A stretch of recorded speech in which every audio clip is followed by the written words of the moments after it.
सतत एकटं वाटतंय का? कोणाशी तरी खूप सारं बोलावंसं वाटतं.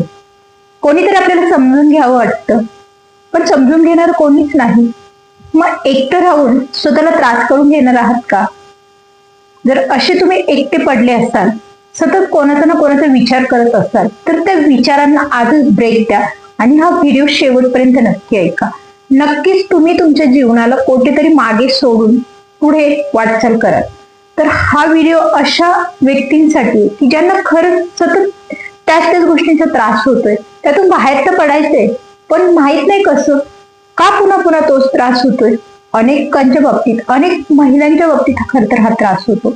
आणि हे सगळं मागचं मूळ कारण म्हणजे अपेक्षा, नातेसंबंध, कुटुंब, जबाबदाऱ्या या सगळ्यांमध्ये त्या महिला म्हणा किंवा पुरुष ज्या व्यक्ती आहेत त्या पूर्णपणे गुरफटून गेल्यात. तर मग अशा या सिच्युएशन मधून स्वतःला बाहेर पडणं, स्वतःला त्रास करून मला सांगा सिच्युएशन बदलते का? तर नाही बदलत. परिस्थिती आहे तशीच राहते, होणारा त्रास हा होतच राहतो. मग तो त्रास आपण का करून घ्यायचा? तर या त्रासापासून स्वतःला बाहेर करा. कारण की मानसिक स्ट्रेस हा खर तर स्वतःला, आपल्या शरीराला थकवतो, आपल्या मेंदूला थकवतो आणि आपल्यामध्ये जगण्यासाठी जी ऊर्जा असते ना, ह्या सगळ्या गोष्टींसाठी मानसिक स्ट्रेस हा खूप घातकी असतो. त्यामुळे हॅपी, आनंदी आणि निरोगी लाईफ हाच सगळ्याचा मूलमंत्र आहे जीवनामध्ये. बाकी इतरत्र कोणीच नाही. आपण समाजाचं, इतरत्र नातेसंबंधाचा विचार करत राहतो. जे नातेसंबंध आपल्या सोबत नसतात, रोजचं जीवन आपलं आपणच जगत असतो. आपण विनाकारण अशा लोकांचा त्रास करत बसतो. नका करू अशा लोकांचा त्रास. अशा लोकांना मला सांगा आपल्या जीवनामध्ये कधीतरी फेस करायचं असतं, तरी आपण त्या घडून गेलेल्या गोष्टींचा विचार करतो. एखादी गोष्ट घडून गेलेली असते जीवनामध्ये, त्या व्यक्तीने आपल्याला चुकीचं ठरवलेलं असतं आणि आपण तीन डोक्यात घेऊन आपलं चक्र सुरू असतं एव्हरीडे. ती व्यक्तीने माझं व्यक्तिमत्व असं तयार केलं, त्या व्यक्तीने माझ्याबद्दल असं असं पसरवलं, त्या व्यक्तीने पसरवलंय, मग तू का तुला त्रास करून घेते? सोडून दे ना. त्या व्यक्तीने पसरवले, तो तिचा रोल, तुझा रोल काय? त्याकडे दुर्लक्ष करणं, इग्नोर करणं, कारण की तुला त्रास व्हावा, तुझ्यापर्यंत ते पोहोचावं किंवा तू स्वतःला, तुझी बदनामी व्हावी, हेच तर त्या व्यक्तीला हवंय आणि तू तेच करतेय. तू स्वतःला त्रास करून घेते. नको करूस. या गोष्टींचा त्रास करून घेणं खरं तर स्वतःला शिक्षा करून घेण्यासारखे. तुला माहितीये ना तू त्या व्यक्तिमत्वात बसत नाही, मग बस झालं. गरज नाहीये कोणाला सिद्ध करायला जायची. आपलं व्यक्तिमत्व हे आपण ठरवतो. आपण कसे आहोत, आपण कसे बोलतो, कसे राहतो, हा सर्व मुद्दा हा आपल्या व्यक्तिमत्वाशी. आपण स्वतःला जेवढी जास्त ओळखतो ना, तेवढं आपल्याला समाज नाही ओळखत, तेवढं आपल्याला नातेवाईक नाही ओळखत, ऍटलीस्ट आपला जोडीदार सुद्धा आपल्याला तेवढं ओळखू शकत नाही. आपण काय आहोत हे सर्वप्रथम आपल्या स्वतःच्या मनाला ठामपणे सांगा. मी बरोबर आहे, मला जगाची पर्वा नाही. ते काय बोलतात, कोण काय बोलतं, ह्याने मला माझ्या मनावरती किंवा माझ्या स्ट्रेसवरती मला त्याचा परिणाम करून घ्यायचा नाही. या गोष्टी आधी स्वतःला सांगा. त्या ठामपणे स्वतःमध्ये भक्कमपणे रुजवायला शिका. आपण बऱ्याचदा छोट्या छोट्या गोष्टींचा खूप विचार करतो आणि सगळ्यात महत्वाचं मला सांगा, आपण चिडतो. मीही चिडते, मुलांवर चिडते, घरात मिस्टरांवर चिडते. का चिडतो आपण? आपल्या हक्कांच्या व्यक्ती, आपण म्हणतो आपल्या हक्काच्या व्यक्ती म्हणून आपण चिडतो, पण खरं तर हक्काच्या व्यक्तीत म्हणून आपण चिडत नाही. त्या व्यक्तीकडून आपण काहीतरी अपेक्षा ठेवत असतो. मुलांनी आपलं ऐकलंच पाहिजे. माझं म्हणणं जे आहे ना, ते तू ऐकलंच पाहिजे. आपली मिस्टरांच्या बाबतीत काहीतरी अपेक्षा असते. त्यांनी आपल्याला कुठेतरी फिरायला न्यावं, त्यांनी आपल्याला समजून घ्यावं, त्यांनी आपली बाजू मांडावी, त्यांनी आपल्या बाजूने उभं राहावं. अशा अनेक साऱ्या अपेक्षा नवऱ्याकडून आपण करतो आणि मग या सगळ्या अपेक्षा जर आपल्या पूर्ण होत नसतील ना, तर मग ती चिडचिड, तो राग, तो स्ट्रेस आपण त्यांच्यावर काढतो आणि आपण म्हणतो आपल्या हक्काचे म्हणून आपण चिडतो. पण खरं तर ह्याच्या मागचा सगळ्यात महत्वाचा मुद्दा म्हणजे अपेक्षा जी आपण करतो आणि या अपेक्षेमुळेच आपण बऱ्याचदा स्वतःला त्रास करून घेतो, चिडचिड, राग व्यक्त करत राहतो. त्यामुळे अपेक्षा सोडून दिल्या ना, आपलं सांगायचं कर्तव्य आहे, समोरच्या व्यक्तीने घ्यायचं की नाही. अर्थात मुलांना एक ऍज अ पालक म्हणून आपल्याला सगळ्या गोष्टीने त्यांना हँडल करावं लागतं. मीही एक आई म्हणून मला मुलांना प्रेमाने म्हणा, रागाने म्हणा, थोडंसं स्ट्रिक्टली या गोष्टी एक ऍज अ संस्कार म्हणा आपण म्हणतो त्याला, किंवा मुलांना घडवण्यासाठी काही गोष्टी कराव्या लागतात. तो मुद्दा वेगळा आहे. पण मोठ्यांच्या बाबतीत अपेक्षा ठेवून किंवा नातेसंबंधांच्या बाबतीत अपेक्षा ठेवणं हे चुकीचं आहे. की नातेवाईक आपल्याला समजून नाही घेणार. आपण बऱ्याचदा सगळेच नातेवाईक सारखे नसतात. काही नातेवाईक चांगलेही असतात आपल्याबद्दल बोलणारे, काही नातेवाईक वाईटही असतात. मग आपण कोणाला घ्यायचं कोणाला धरायचं हे आपण ठरवायचं. आपण चांगल्यांचा विचार करतो का? ज्या व्यक्ती आपल्याबद्दल चांगल्या बोलतात त्या व्यक्तींचा विचार आपल्या डोक्यात येत नाही. पण ज्या व्यक्ती आपल्याबद्दल वाईट पसरवतात किंवा वाईट सांगतात तर अशा व्यक्तींचा विचार आपण खूप करतो. ती व्यक्ती अशीच बोलते, ती व्यक्ती मला असंच म्हणते, ती व्यक्ती माझ्याबद्दल असंच पसरवते. सतत सतत सतत त्याच व्यक्तीचं चक्र का फिरतंय? नका फिरू. चांगल्या गोष्टी आपण इग्नोर करतो कारण की ते चांगलं बोलतात, त्यांचं काय नाही, म्हणजे त्यांचे विचार डोक्यात येत पण नाही. मग चांगल्या गोष्टींचा विचार करा ना. नाही त्या व्यक्ती खरंच छान आहेत, ते छान बोलतात, छान व्यक्तिमत्व आहे त्यांचं, त्यांच्याबद्दल विचार करा. जे वाईट बोलतात त्यांना सोडून द्या. मला तर खूप तुम्हाला सांगते, मी आज तुम्हाला सांगते, मी याचा अर्थ नाही मी ह्या चुका केल्या नाही असं नाहीये. मीही या चुकांमधूनच शिकले आणि मी आता सध्या तर मला असं स्वतःला ठामपणे सांगितले मी की मला जी लोक माझी बदनामी करतात किंवा जी लोक मला वाईट ठरवतात, कारण नसताना सतत माझी चर्चा मला कानावर जरी ऐकायला आली ना तरी मी फार विचार नाही करत. कारण की मला माहिती आहे माझं व्यक्तिमत्व काय आहे आणि माझं व्यक्तिमत्व कोणीतरी तयार करावं किंवा कोणीतरी ते व्यक्त करावं, इतके ते महान नाहीये. त्यांनी आधी त्यांचं आत्मपरीक्षण करावं. ज्या व्यक्तींना खरंच माझ्या व्यक्तिमत्वाचा प्रॉब्लेम असेल ना, किंवा असं स्वतःला सांगा की ज्यांना माझ्या व्यक्तिमत्वाचा प्रॉब्लेम आहे ना त्यांनी स्वतःच आत्मचरित्र म्हणा किंवा आत्मपरीक्षण आरशात जाऊन स्वतःच करा. कधीतरी डोळे बंद करून स्वतःला विचारा की तुम्ही खरंच योग्यतेचे आहात का?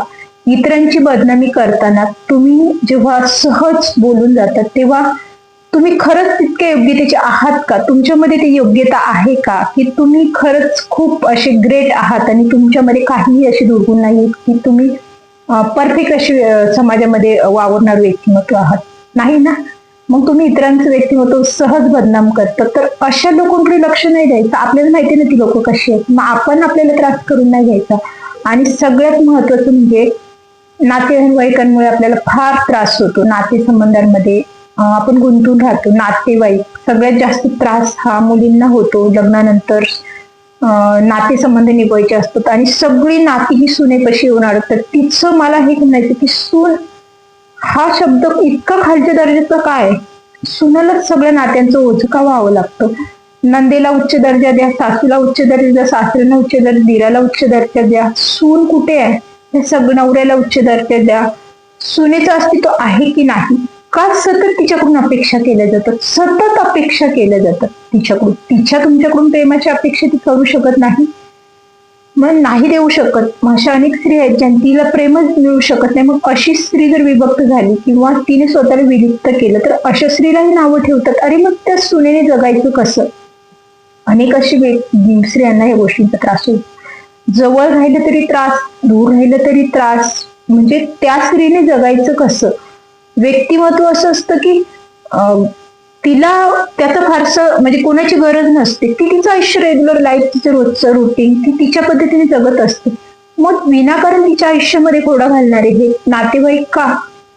मला सांगा, ती तिकडून तिचं काही बरं वाईट झालं, तुमचं तिकडं काही बरं वाईट झालं, तुमचा हा मधल्यामध्ये मतभेदाचा किंवा एकमेकाला दोष प्रत्यारोप आरोप करण्याचा जो कार्यक्रम वर्षानुवर्ष सुरू आहे, ह्याचा काय फायदा झाला? कोणाला होणार आहे? नाही ना. ती तिचं जाणार, तुम्ही तुमचे जाणार, संपलं ना. राहिला तो फक्त तुमचा द्वेष, राग ह्याच गोष्टी राहतात मधल्यामध्ये. पण विनाकारण लोक वर्षांवरती त्याच गोष्टीवरती चर्चा करतात आणि त्याच गोष्टी एखाद्याचं व्यक्तिमत्व तयार केले तसंच तयार करून मोकळे होतात आणि तसंच ठरवतात. आणि जी व्यक्ती तशी नाहीये ना, मग त्या व्यक्तीला याचा त्रास होतो इनडायरेक्टली. मी तर तशी नाहीये, मला तर कोणी समजूनच घेत नाहीये, मला खूप एकटं वाटतंय, मला माझी बाजू मांडायची आहे, मला स्वतःला सिद्ध करायचंय. अरे काय गरज आहे? नको करू बाई, गरजच नाहीये. मी म्हणेन ज्यांना असं वाटतं ना की मला सिद्ध करायचंय, मला पण सिद्ध करायला आपण खरे आहोत हे सिद्ध कोठे करावं? जिथे ऐकून घेतलं जातं अशा ठिकाणी सिद्ध करायला.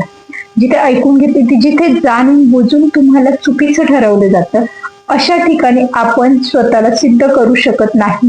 हे माझ्या खूप उशिरा लक्षात आलं.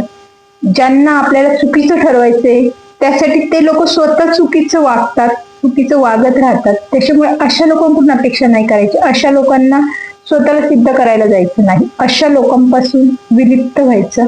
अशा लोकांपासून दूर झालं ना की ह्या गोष्टी आपोआप आपल्यापासून दूर जायला लागतात. ह्या लोकांचा विचार करत नाही बसायचा.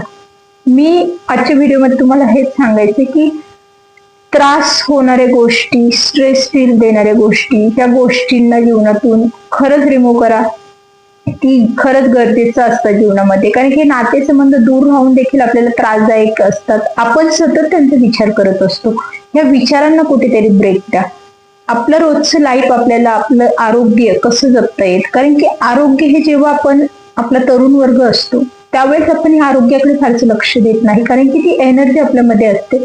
आपण हवं तसं ती उधळत असतो आणि मग थोडं काळानंतर 40 नंतर म्हणून 35, 40, 45 ओलांडली की मग हा त्रास, शारीरिक व्याधी सुरू होतात आणि मग जाणवायला लागतं अरे आपल्याला आपल्याकडे लक्ष द्यायची गरज आहे. आपण विनाकारण खूप स्ट्रेस घेतो, आपण पुरेशी झोप घेत नाही, आपण व्यवस्थित झोप न घेतल्यामुळे हा त्रास झाला, आपण व्यवस्थित आहार न घेतल्यामुळे हा त्रास झाला. मग ह्या अनेक गोष्टी आपल्याला जाणवायला लागतात. पण मग वेळ निघून जाण्याआधी वेळेआधी त्या गोष्टीचा विचार करायला काय हरकत आहे. मग कोणी आपल्याला स्वार्थी म्हटलं तरी चालेल. आयुष्य हे जीव आपल्याला ह्या निसर्गाने दिलंय, त्या जीवाला जपायचंय आपल्याला, त्या सौंदर्याला आपल्याला टिकून ठेवायचंय. आणि इतरांचा विचार करून इतरत्र लोक आपल्याला कोलमडून टाकायलाच असतात. मग ते कितीही जवळचे असो, दूरचे असो. आणि आपले परखे आपल्याला ओळखता आले पाहिजे. रक्ताची नाती, नातेसंबंध असं काही नसतं. फक्त नाते आहेत म्हणून ती निभवायचीच आणि मग कुठेतरी कमीपणा घ्यायचा. त्रास होतोय ना, ज्या नात्यांमध्ये त्रास होतोय, मला असं म्हणायचं की एखादं नातं आहे, त्या नात्याचा सतत त्रास होतोय, पण ते नातं जवळचं आहे, ते तोडता येत नाही, मग ते निभवायचं. त्रास होतोय ना, मग नको निभवू ना.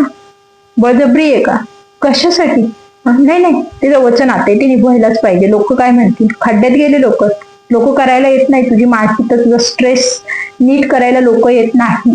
तुला जेव्हा रात्र झोप येते तेव्हा लोक नसतात. तुला जेव्हा स्ट्रेस असतो तेव्हा तुला शांत करायला लोक नसतात. या लोकांनी जेव्हा तुला त्रास दिलेला असतो तेव्हा तो त्रास काढण्यासाठी हे लोक नसतात, किंवा तो त्रास दूर करण्यासाठी हे लोक नसतात. मग हे लोकांचा विचार तू का करतेस?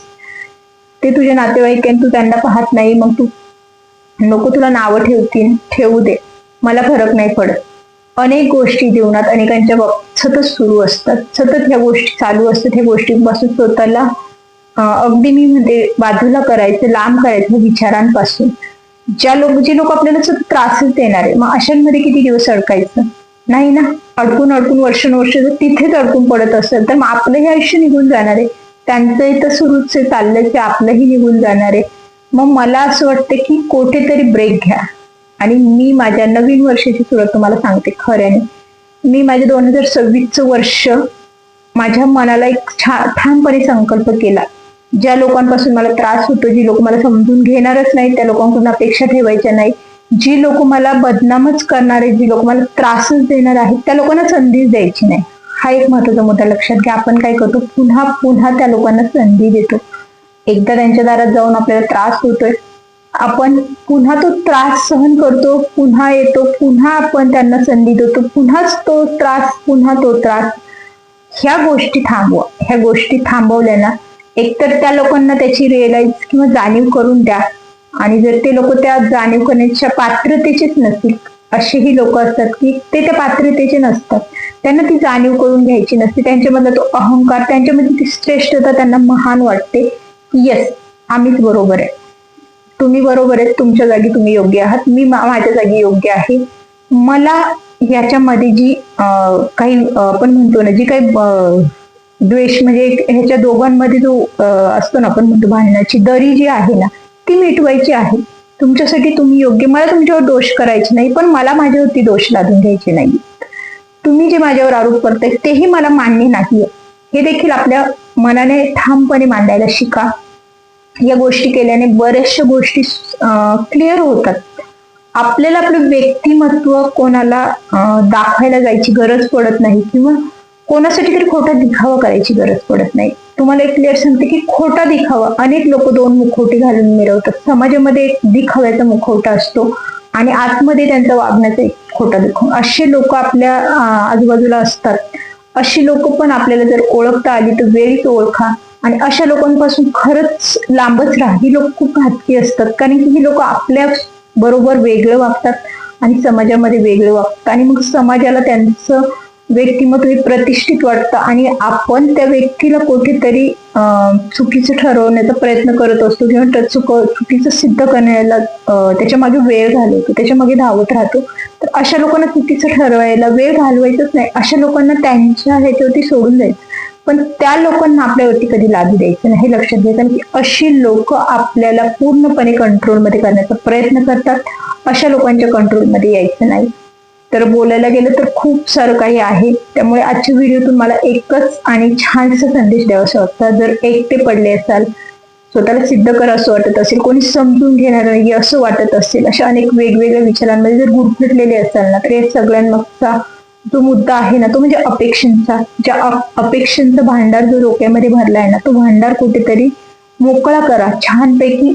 कोणीच कोणाचं नाही ना. आपली मुलं आहेत ना, आपला नवरा आहेत ना, आपलं नातेसंबंध आहेत ना, हा समाज ना, शेजारी पाहिजे, कोणी आपलं नाहीये. फक्त आपण आपले जी काय अपेक्षा करायची ती आपल्याकडून करायची. मला चांगलं करायचंय, मला चांगलं घडायचंय, मला चांगलं राहायचंय, मला माझं आरोग्य जपायचंय, मला माझ्या जीवनामध्ये हॅपी राहायचंय आणि त्यासाठी मला 100% प्रयत्न करायचे आणि ते करा. 100% प्रयत्न करा. कोणाचा विचार करू नका, कोणाकडून अपेक्षा करू नका. ज्याला जसं घडायचे, ज्याला जसं बनायचे तसं बनू दे, ज्याला जसं वागायचं तसं वागू द्या. ज्याला आपली खरंच कदर असते त्या व्यक्तीला सांगायची गरज नाही पडत. ज्या व्यक्तीला आपलं ऐकायचे ती व्यक्ती आपल्याला विचारायला येते. हेही लक्षात घ्या. आपण जे लादतो ना अपेक्षांनी, ते आपण अपेक्षांमुळे आपल्याला इतरांवरती आपण लाद.